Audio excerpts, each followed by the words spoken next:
반갑습니다. 미국 최상위권 입시 전문 온라인 학원 스카이프랩 김서인 원장입니다. 오늘은 탑스쿨 입시와 뗄래야 뗄 수 없는 SAT 시험에 관한 고찰입니다. 초등학교 고학년 또는 미들스쿨 자녀를 두고 계신 분께 가장 이득되는 내용이겠고요. 더 나아가 하이스쿨 9, 10학년 자녀의 입시 대비에 어찌 보면 당장 필요한 내용이 될 수 있겠습니다. SAT 시험은 어떤 시험인가요? 라는 질문으로 시작하겠습니다. SAT는 어떤 시험인가요?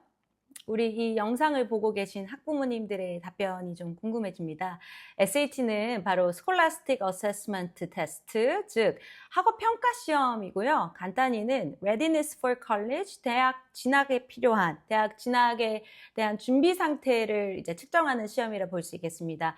SAT는 현재 기준으로는 Math, 수리 영역 섹션과 Reading and Writing, 독해와 문법 이렇게 총 두 섹션으로 나눠져 있습니다.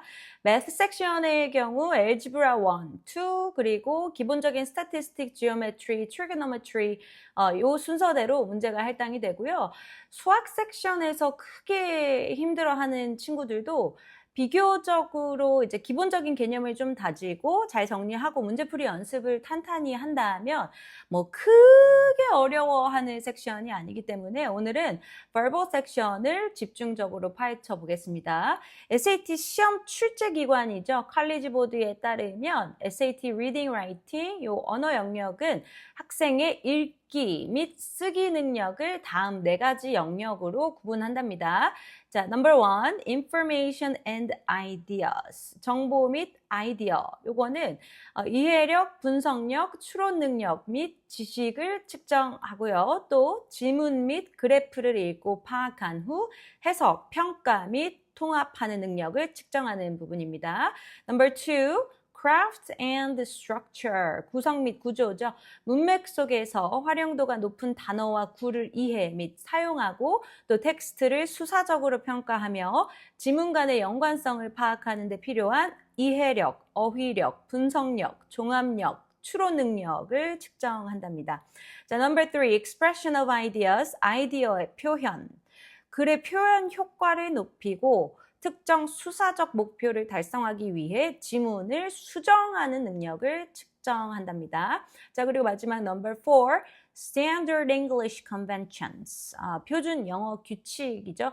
그러니까 문장 구조, 용법, 문장 부호에 대한 핵심 규칙에 맞게 텍스트를 편집할 수 있는 그 능력을 본다라는 겁니다.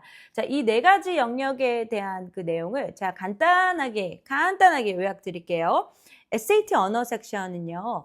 아이가 지문을 읽고 내용만을 이해를 하는 게 아니라 읽는 내용에 대해서 비판적으로 사고하고 이해할 수 있는지 또는 대립되는 내용을 빠르고 정확하게 분석할 수 있는지 또는 주어진 데이터나 저자의 의도를 정확히 당연히 빠르고 정확히 파악할 수 있는지를 보고요.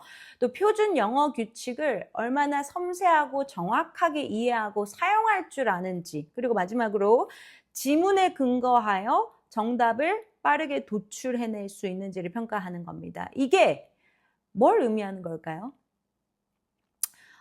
많은 학부모님들께서 듣고 싶지 않지만 꼭 들으셔야만 하는 내용이에요. 바로 기본 베이스 실력이 준비되지 않은 학생은 절대 단기간에 고득점 할 수 없는 시험이다 라는 겁니다. 절대 단기간에 여름방학 1달 반짜리 부트캠프 수업만 듣는다고 해서 지문을 읽고 평가하고 분석하는 그 능력이 길러지기 어려워요. 영어 문법, 텍스트 편집을 자유자재로 할 수 있는 수준까지 갖춰진 친구가 아니라면 1달 내에 그 없던 능력이 순식간에 만들어지지 않아요. 그러니까 아이디어 표현, 글의 표현, 문해력이 부족한 학생이 부트캠프 1달짜리 빡시게 듣는다고 해서 15년간 길러지지 않은 그 문해력이 하루아침에 막 쑥쑥 향상되지 않는다라는 걸 의미합니다. 제가 살짝 조금만 더 독하게 뼈 때리는 얘기를 한번 좀 해볼게요. 시중 SAT 학원에서 1달 코스, 2달 코스로 이제 부트캠프 모집하잖아요. 그 부트캠프에서 단기간에 고득점하는 학생은 사실 혼자서 모의고사 몇 세트만 풀었어도 고득점 하는 친구예요. 열의 한둘은 고득점 하게끔 만들어둔 시험이에요. SAT 시험이.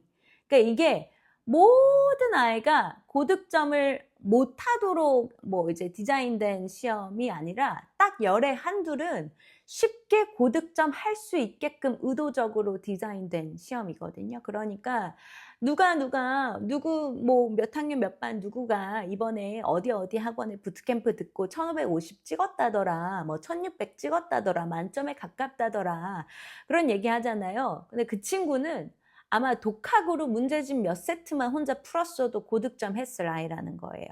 그리고 분명 이 생각을 하고 계신 분들도 있을 겁니다. 우리 아이는 처음에 뭐 40점, 50점 이렇게 확 뛰었는데 그 이후로 점수가 오르지를 않는다. 정책이다. 뭐 이런 말씀을 하시는 분들. 그건요, 제가 또 뼈 때리는 얘기를 좀 드려야 되는데 그 친구의 맥시멈 기본 실력이 딱 거기까지이기 때문이에요. 그리고 그 아이가 어떤 뭐 어디 학원의 여름방학 북캠프에 앉아가지고 다른 100명의 아이들과 수업을 듣잖아요. 절대 본인이 뭘 틀리는지, 왜 틀리는지, 어떤 개념이 덜 정리가 된 건지, 어디서부터 다시 시작해야 되는지 절대 모르고요. 알려주는 강사 없습니다. 분명 수업 시작과 끝의 점수 차이가 이제 60점 이상 차이 나지 않을 거예요. 그러면서 이제 하는 얘기는 그러면 올 겨울이나 내년 여름에 다시 시작해야 되나? 또 고민하고 있을 거예요. 근데 여기서 제일 큰 문제가 뭔지 아실까요? 기본기. 기본 능력에 대한 그 능력치를 어떻게 끌어올려야 하는지에 대한 대안이 안 나온 상태에서 계속 무언가를 더 해야 한다라고 생각하고 그 문제의 그 바텀 라인을 찾지 못하고 있는 거예요. 그게 문제인 거거든요. 쉽게 말해서 밑 빠진 독에 지금 뭘 계속 부어서 어떻게든 물을 채워 올리려고 하는 거거든요.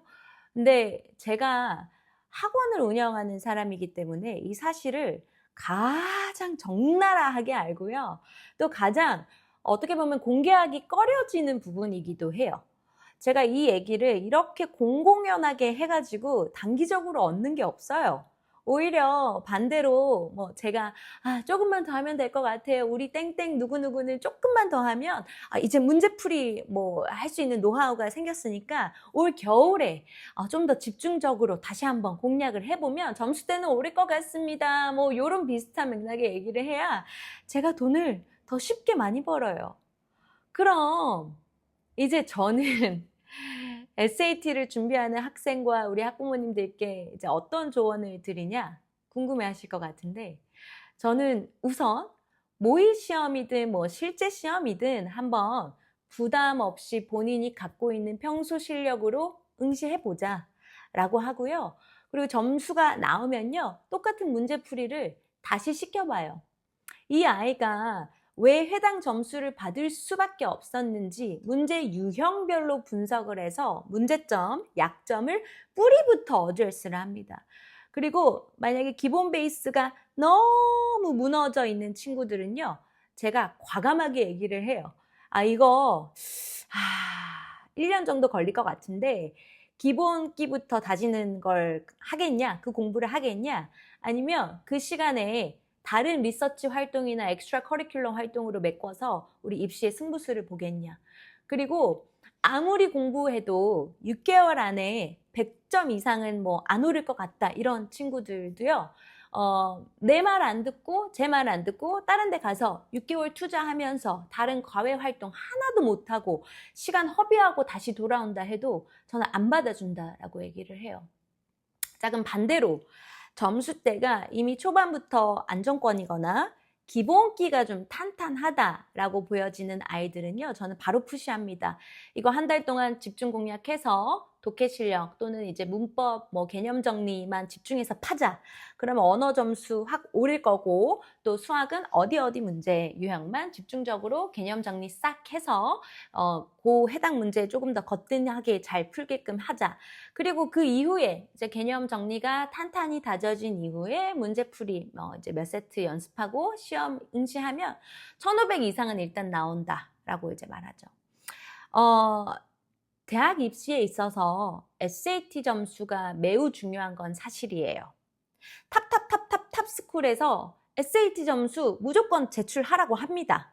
그걸 이미 아실 거고요. 그리고 엄연히 얘기해서 높은 점수를 마다하는 학교는 한 군데도 없어요. 하지만 항상 기억해야 하는 이제 사실은 SAT만이 미국 이제 입시의 열쇠는 아니라는 겁니다. 6개월 이상 뭐 또는 1년씩 뭐 SAT에 몰두해야 한다면 이제 동시에 다른 유의미한 활동을 하는데 할 수 있는, 쏟을 수 있는 시간을 좀 희생해야 한다라는 것도 명백한 사실인 거죠. 그래서 그걸 잊지 않아야 되는데, 그럼 선생님, 해결 방안은요? 사실 11학년, 12학년 학생인데 이런 문제를 겪고 있다. 그리고 이 문제를 저한테 지금 가져와서 해결해달라고 하시면 안 되고요. 저는 이게 문제가 되기 전에 부모님이 꼭 알아두셔야 하는, 지원해 주셔야 하는 그 서포트에 대해서 말씀드리고자 오늘 영상을 준비를 했습니다. 또 안타깝지만 이 영상을 지금 11학년 또는 12학년이 된 자녀를 두고 계신 상태에서 보시는 거면 조금 당장에 도움이 되지 않을 수 있을 것 같습니다. 자, 그럼 여기서부터 SAT 공부를 따로 하지 않고도 고득점을 따내기 위해서 해야 하는 노력. 첫 번째, 5학년, 6학년, 7학년, 8학년 딱 요 시기에는요. 무조건 책벌레가 돼야 됩니다. 이보다 더 중요한 게 1도 없어요. 그리고 제가 미들스쿨부터 가르치는 아이들은 절대 PSAT나 SSAT나 따로 선행학습을 절대 안 시켜요. 왜냐? 무의미하니까. 이런 사례가 정말 많은데요. 가끔 첫 SAT 모의고사에서 점수가 너무 높게 나오거나 10학년 때 치르는 이제 학교에서 치르는 PSAT 있잖아요. 그 성적이 예상보다 좀 높게 나온 친구들을 보면요. 제가 조금의 과장도 안 하고요. 이제 이유, 그 방법을 다 맞출 수 있어요. 이 아이들은 독서광이에요. 이 예상은 단 한 번도 빗나간 적이 없어요. 너무 무섭죠. 그리고 다른 예로는 이런 일이 있었는데, 글 쓰는 걸 좋아해서 라이팅 컴페티션에 이제 관심 있어 하던 친구가 있었는데요.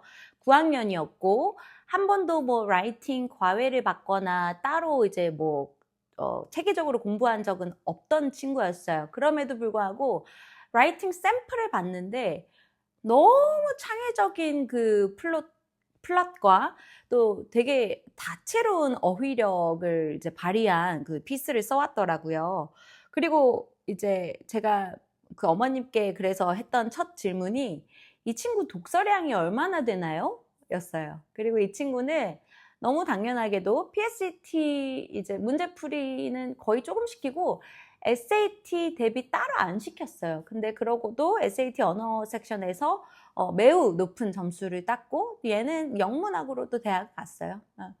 그리고 또 다른 예를 들어 드릴게요. 제가 직접적으로 가르쳤던 학생은 아닌데 제가 알게 된 학생이에요. 어떤 이제 그 학부모님들 모임에서 독학으로 SAT 고득점을 따냈고 또 혼자서 대학 입시, 대학 원서 이거 준비해서 콜롬비아랑 카네기 멜론에 합격한 학생의 어머님을 이제 만나게 됐는데, 다른 학부모님들께서는 우리 아이 이번에 이제 콜롬비아 뭐 카네기 멜론 들어간 아이 어떻게 교육시키셨어요? 그 질문을 계속 하시더라고요.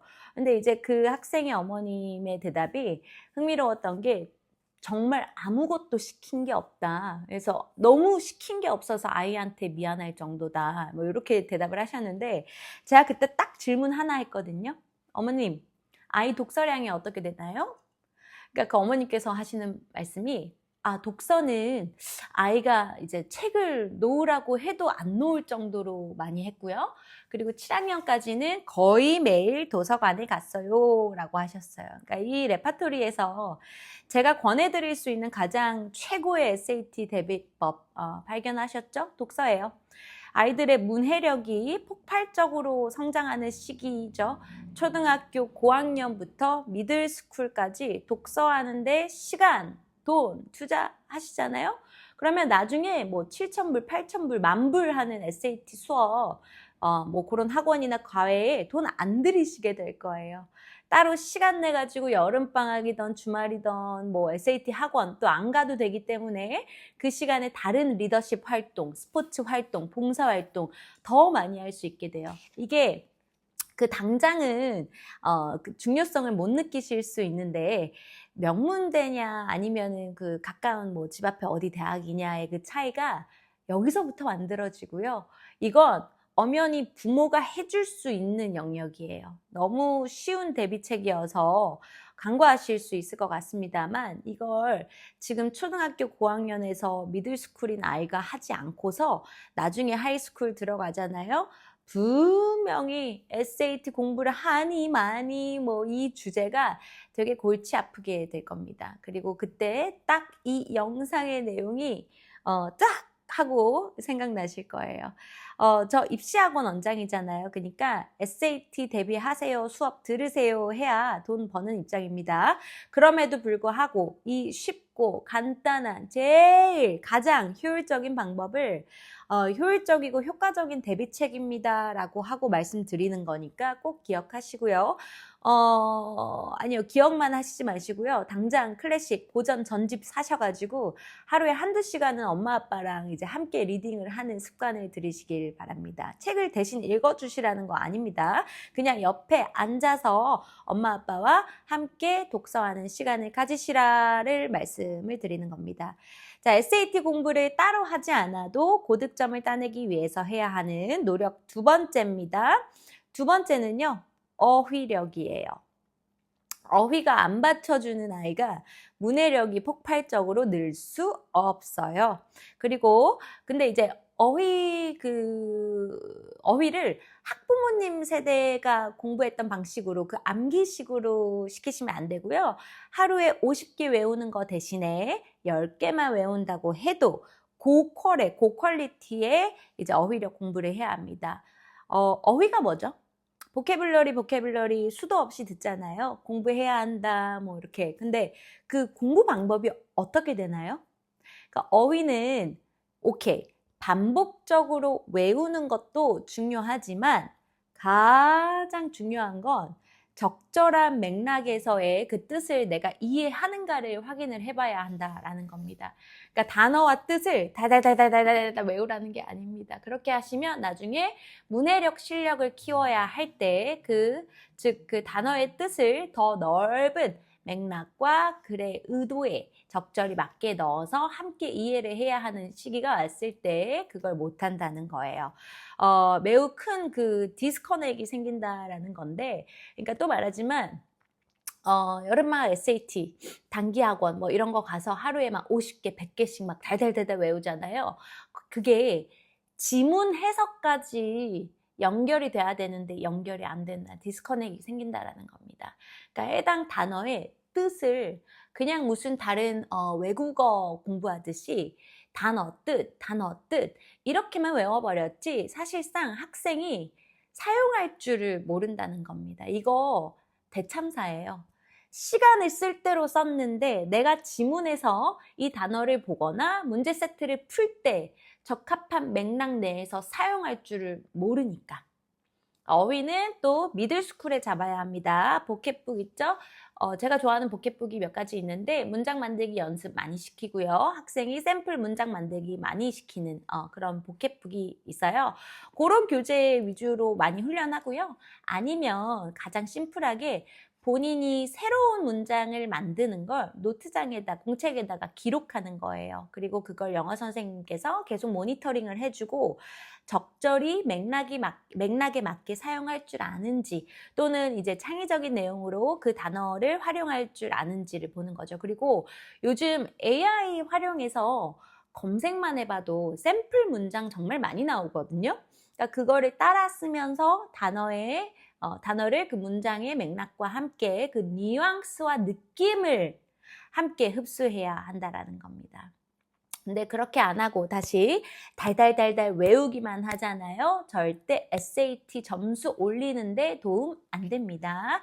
어휘는 찐으로 그 단어를 내 것처럼 편하게 사용할 수 있도록 공부하는 게 어휘입니다. 어휘가 키워져야 문해력도 키워지고요. 이건 SAT뿐만이 아니라 나중에 대학 가서도 대학에서 상위권에 노는 학생이 되려면 꼭 필요한 부분이고요.